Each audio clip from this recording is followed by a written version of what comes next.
Bonjour, bienvenue dans la foi. Je viens au travers de vous avec un nouveau thème, le mystère de la vie des Gédéons. Qu'est-ce qu'on entend par mystère? Les mystères, bien aimés dans la foi, ce sont des choses qu'on ne peut pas comprendre avec la nature humaine. Il faut la touche spirituelle pour comprendre ce qu'on entend par mystère. Un mystère, c'est quelque chose qu'on ne peut pas comprendre. Les mystères, c'est quelque chose qu'on ne peut pas analyser. Mais les mystères, bien aimés dans la foi, trouvent son accomplissement, trouvent sa révélation par la touche divine. Gédéon et le mystère de sa vie. À cela, mes frères et sœurs, je vous convie dans cette lecture biblique, qui n'est autre que dans le livre de Juges au chapitre 6. Nous allons prendre, bien aimés dans la foi, les premiers versets. Donc, je vais lire le verset 1, je pourrais m'arrêter au verset 10. Disons ensemble au nom de Jésus. Les enfants d'Israël firent ce qui déplaît à l'Éternel, et l'Éternel les livra entre les mains des Madians pendant 7 ans. La main des Madians fut puissante contre Israël. Pour échapper à Madian, les enfants d'Israël se retiraient dans les ravins des montagnes, dans les cavernes, sur les rochers fortifiés. Quand Israël avait sémé, Madian montait avec Amalek, le fils de l'Orient. Il marchait contre lui, il campait en face de lui, détruisait les productions du pays jusqu'à vers Gaza et ne laissait en Israël ni vivre, ni brebis, ni bœufs, ni ânes. Car il montait avec les troupeaux, les tentes, il arrivait comme une multitude de sauterelles, ils étaient innombrables, eux et leurs chameaux. Ils venaient dans le pays pour les ravager. Israël fut malheureux à cause de Madian, et les enfants d'Israël crièrent à l'Éternel. Lorsque les enfants d'Israël crièrent à l'Éternel au sujet des Madians, l'Éternel envoya un prophète aux enfants d'Israël. Il leur dit, ainsi parle l'Éternel, le Dieu d'Israël, je vous ai fait monter en Égypte, je vous ai fait sortir de la maison de la servitude, je vous ai délivré de la main des Égyptiens et de la main de ceux qui vous opprimaient. Je les ai chassés devant vous, je vous ai donné leur pays, je vous ai dit, je suis l'Éternel, votre Dieu. Vous ne craindrez point les dieux amoréens dans le pays desquels vous habitez. Mais vous ne m'avez point écouté ma voix. Alors, bien aimé dans la foi, nous allons chercher à comprendre qui sont les Madians. Qui sont les Madians? À cela, bien aimé dans la foi, nous allons ouvrir nos Bibles dans le livre de Genèse, chapitre 25. Le livre de Genèse, au chapitre 25, nous allons prendre le premier verset. Ouvrons nos Bibles dans le livre de Genèse, chapitre 25. Genèse 25, le premier verset. Nous voulons chercher à comprendre qui sont les Madians que Dieu va utiliser pour punir les enfants d'Israël de leur péché. Alors je lis au nom du Seigneur, Genèse chapitre 25, le verset 1er. Abraham prit encore une femme nommée Ketura. Elle lui enfanta Ziran, Yokshan, Medan, Madian, Jushabak et Shushka. Alors, si tu as bien fait attention, le quatrième enfant ici c'est Madian. Donc Madian ici, ce sont les enfants que Abraham a eu avec sa deuxième épouse, Ketura. Alors nous comprenons bien dans la foi que Dieu a chassé le bonheur, la joie, la paix au sein des enfants d'Israël. Ils ont connu plusieurs tumultes. On leur a imposé une vie imposée. C'est-à-dire que bien aimés dans la foi, leur privons même de jouir de leurs fruits, le fruit de leur travail. Ils s'aimaient. Mais Madian et les fils de l'Orient, Amalek, venaient tout ravir. Or, je sais aussi, là où tu es bien aimé dans la foi, tu travailles, mais tu ne t'en sors pas, malgré ton dû mensuel. Je sais que là où tu es, souvent quand tu n'as pas d'argent, tu es en bonne santé. Mais quand tu as l'argent, la maladie, des situations arrivent pour t'empêcher à vivre de ton salaire, de vivre, de connaître la joie de ton dû mensuel.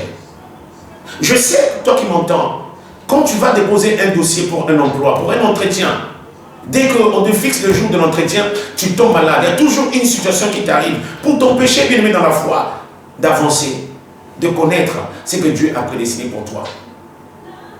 Beaucoup de personnes sont en train de mourir parce qu'il leur manque la révélation. Beaucoup de personnes sont emprisonnées, sont malades, sont envoûtées, mais il leur manque la révélation. Mais je crois, au travers, bien aimé dans la foi, de ce temps de partage, tu seras béni. Et les écailles qui sont autour de toi vont tomber. Et Dieu va renouveler ton intelligence. Ta capacité à comprendre les choses de Dieu. Ta capacité à comprendre la démarche de Dieu. Ta capacité à comprendre ce que tu n'arrives pas à comprendre. Mes amis dans la foi, je dis toujours aux enfants de Dieu, quand les choses ne marchent pas, arrêtons de crier. Quand les choses ne marchent pas dans ta vie, arrêtons de crier. Arrêtons d'accuser les sorciers. Arrêtons de chercher le coupable. La première des choses, quand les choses ne marchent pas, assis-toi. Pose des questions à Dieu et réfléchis. Voyez, quand on fait ça, voyez, ce doigt-là va vers celui qui est en face de toi. Mais ce petit doigt-là qu'on appelle le pouce-là, ce pouce-là vient vers toi. Donc, la situation que tu es en train de vivre, tu peux être à l'origine de ce que tu es en train de vivre, tout comme une personne familière peut être à l'origine de ce que tu es en train de vivre. Je prends un exemple. Quand vous partez à l'hôpital, un véritable médecin ne peut pas vous prescrire une ordonnance. Un véritable médecin ou un docteur ou un spécialiste, quand il vous reçoit dans sa clinique ou dans son cabinet, la première des choses, il vous fait un bilan, fait faire un bilan. Il vous fait faire un bilan. Et quand vous partez faire le bilan, au retour, vous repartez voir le médecin ou le spécialiste ou le docteur, vous lui présentez le résultat des laboratoires, des analyses que vous avez eu à faire. C'est au vu de ça que le docteur, le médecin, le spécialiste va analyser. Et quand il finira de faire les analyses, son interprétation, il peut maintenant, bien aimé dans la foi, découvrir la maladie et vous donner une conduite à tenir. Et ce qui sera sanctionné par une ordonnance. Mais je dis toujours aux gens, ne poussons pas les enfants de Dieu à gêner. Ne poussons pas les enfants de Dieu à faire des choses qu'eux-mêmes, ils n'arrivent pas à comprendre. Et à la fin, ils sont déçus. À la fin, ils pleurent. Ils abandonnent même leur foi. Parce que le serviteur de Dieu, ou là où ils sont, il leur a manqué une direction. Il faut une conduite à tenir quand les situations ne marchent pas. Regardez bien dans la foi. J'ai apprécié le comportement de Gédéon. Ici, l'Israël est sous l'hégémonie des Madians et des fils de l'Orient Amalek. Mais regardez ce qui va arriver. Regardez le verset 11. Je dis, puis l'ange de l'Éternel vint. Il s'assit sur le térébinthe d'Opra, qui appartient à Joshua, de la famille d'Abézière. Gédéon, son fils, battait du froment au pressoir pour le mettre à l'abri des Madians. L'ange de l'Éternel lui apparut et lui dit, l'Éternel est avec toi, vaillant héros. Oh, bien aimé dans la foi. C'est scandalisant. Comment l'ange de l'Éternel peut apparaître Gédéon au moment où Madian et les fils d'Amalek ont le dessus sur eux. Mais l'ange lui apparaît et lui dit, tu es un vaillant héros. C'est inadmissible. Bien aimé, le langage de Dieu est différent au langage des hommes. La manière dont les hommes pensent, ce n'est pas de la même manière que l'homme, Dieu pense.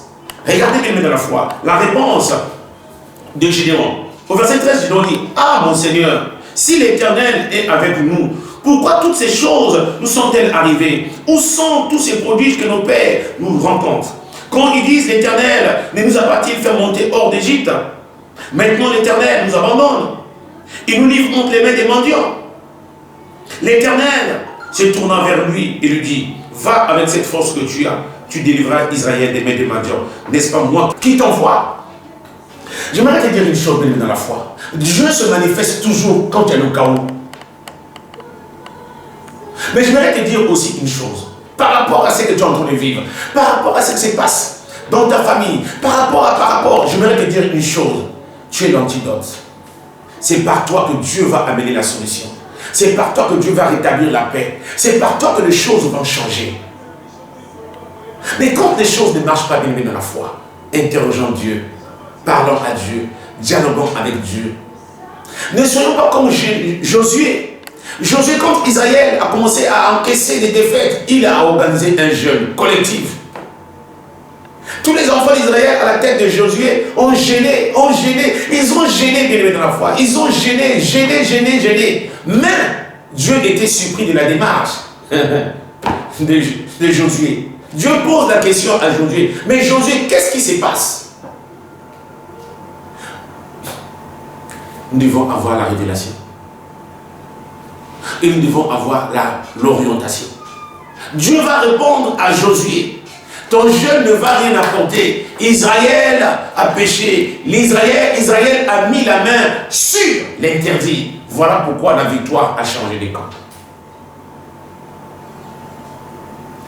Mais ce qui est extraordinaire, mes frères et sœurs, dans la foi, c'est le comportement de Josué. Josué va dire au verset 15, « Ah mon Seigneur, avec quoi délivrerai-je Israël? Voici ma famille est la plus pauvre en Manassé. Je suis le plus petit de la maison de mon père. » Mais l'Éternel continue à dialoguer et à communiquer avec Gédéon. Et lui, l'ange de l'Éternel lui dit, « Je serai avec toi et tu battras mendiant comme un seul homme. » Ah, Gédéon va avoir la confirmation qu'il est l'homme de la situation, qu'il est l'antidote pour amener Israël à retrouver la vie, la quiétude, la paix qu'ils avaient perdue. Bien-aimé dans la foi, tu es le choix de Dieu pour changer les choses dans ta famille, pour changer les choses dans ta nation, pour changer les choses partout où besoin y est. Mais j'ai aimé l'attitude de Gédéon. Regardez le verset 17. Gédéon dit, « Si j'ai trouvé grâce à tes yeux, donne-moi un signe pour montrer que c'est toi qui me parles. Ne t'éloigne pas d'ici jusqu'à ce que je revienne auprès de toi, que je t'apporte mon offrande et que je la dépose au-devant de toi. » L'Éternel dit, « Je resterai jusqu'à ce que tu reviennes. » Dieu n'a pas demandé l'offrande à Gédéon. Mais Gédéon lui-même, il a compris quelque chose, qu'on n'apparaîtrait jamais devant l'Éternel les mains vides. Et il demande à l'ange d'attendre qu'il aille chercher son offrande et venir déposer cette offrande au pied de l'ange de l'Éternel. Et bien dans la foi, et quand Gédéon apporte l'offrande, il dépose, il va se passer quelque chose. Le verset 25 nous dit, « Dans la même nuit, l'Éternel dit à Gédéon, prends le jeune taureau de ton père, un second taureau de 7 ans, renverse nos têtes de balle qui est à ton père, abat le poteau, les pieux sacrés qui est dessus. » Alors, qu'est-ce que nous comprenons par là? Que le problème de Gédéon n'était pas lié et rattaché au péché des enfants d'Israël. Le problème de Gédéon n'était pas lié et rattaché à l'invasion de Madian et de Amalek, les fils de l'Orient. Mais le problème de Gédéon, c'était la maison de son père. C'était la maison de son père. Donc, bien aimé dans la foi, il fallait que Gédéon comprenne. C'est vrai qu'Amalek est là. C'est vrai que Madian est là. Mais moi, j'ai des problèmes avec ma famille. J'ai des problèmes avec mon père. J'ai des problèmes avec la maison de mon père. Beaucoup de personnes aujourd'hui sont en train de souffrir à cause de la maison de leur père. Voilà pourquoi Dieu a insisté à dire à Abraham, quitte la maison de ton père et ta patrie. Et vous allez voir, même dans la foi, la majorité de grandes personnes qui ont réussi dans la Bible, ils n'ont pas réussi dans leur nation. Ils ont réussi toujours hors de leur nation. J'aimerais te dire une chose, bien dans la foi. Il y a quelque chose qui t'empêche à vivre ta destinée prophétique. Il y a quelque chose qui t'empêche à connaître les méandres de ta vie future. Interroge Dieu. Dieu te montrera qu'est-ce qui bloque ton émancipation. Qu'est-ce qui empêche que tu t'épanouis. Il y a quelque chose. Gédéon, à travers son offrande, Dieu a apparu et lui a révélé les vraies causes qui l'empêchaient de venir dans la foi, à connaître sa vraie vie, sa vraie identité, et le rôle et sa présence dans sa nation et dans sa vie, la maison de son père. Si Gédéon avait des problèmes avec la maison de son père, si la maison de son père a amené l'esprit de la pauvreté bien aimé dans la foi, comme il dit, je suis le dernier de ma famille, et ma famille est la plus pauvre à Manassé. C'est pas parce que Madian était là, c'est pas parce que bien aimé dans la foi, Amalek était là. Non, c'était à cause de la maison de son père, à cause de l'idole que son père adorait. Et c'est celle-là, bien aimé dans la foi. C'est ça qui a amené à imposer un rythme de vie à Gédéon et aux autres. C'est une première partie. On aura le temps de poursuivre. Demeurez bénis et que Dieu vous accompagne et que Dieu se révèle à vous.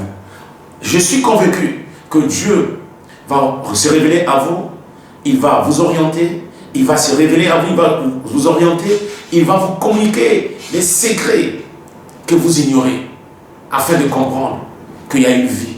Mais cette vie est détenue soit par une entité, par un esprit, par quelqu'un. Mais il faut qu'il y ait des révélations divines pour savoir comment débloquer cela et vivre ta vraie vie. Que Dieu vous bénisse. C'était le pasteur Anglade Congo Jean-Éric du ministère charismatique d'évangélisation et de délivrance, centre de prière à la communauté de la grâce de Dieu de la République du Congo. Demeurez bénis. À bientôt. Au prochain numéro.